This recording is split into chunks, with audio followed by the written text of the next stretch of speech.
Welcome back to my channel. பாலிட்டிக்கான இம்பார்ட்டான questions பார்க்கலாம். எஸ்சிஎஸ்டிக்கான தேசிய ஆணையம் 65 திருத்தம் 1990 போடுறாங்க. அப்புறம் எஸ்சிக்கான ஆணையம் எஸ்டிக்கான ஆணையம் தனித்தனியாக ஸ்ப்ளிட் பண்ணிடுறாங்க. எஸ்சிக்கான ஆணையம் ஆர்டிகல் 338, எஸ்டிக்கான ஆணையம் 338A ரெண்டுக்குமே சேம் அமெண்ட்மெண்ட் தான். 89th அமெண்ட்மெண்ட் 2003 படி ரெண்டையும் வந்து பிரிச்சிடுறாங்க.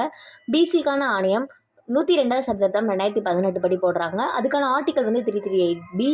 அலுவல் மொழி ஆணையம் 1955 56 போடுறாங்க. அலுவல் மொழி சட்டம் கேட்டாங்கன்னா 1963 கொண்டு வராங்க. ஆர்டிகல் 351 எதை பற்றி சொல்லுதுன்னா ஹிந்தி மொழியை பரப்புறதை பற்றி சொல்கிறாங்க. தமிழுக்கு செம்மொழிக்கான அந்தஸ்து 2004 கொடுக்குறாங்க. சமஸ்கிருதத்துக்கு 2005, தெலுங்குக்கு கன்னடத்துக்கு 2008 கொடுக்குறாங்க. மலையாளத்துக்கு 2013, ஒடிசாக்கு 2014 கொடுக்குறாங்க. தேங்க்யூ.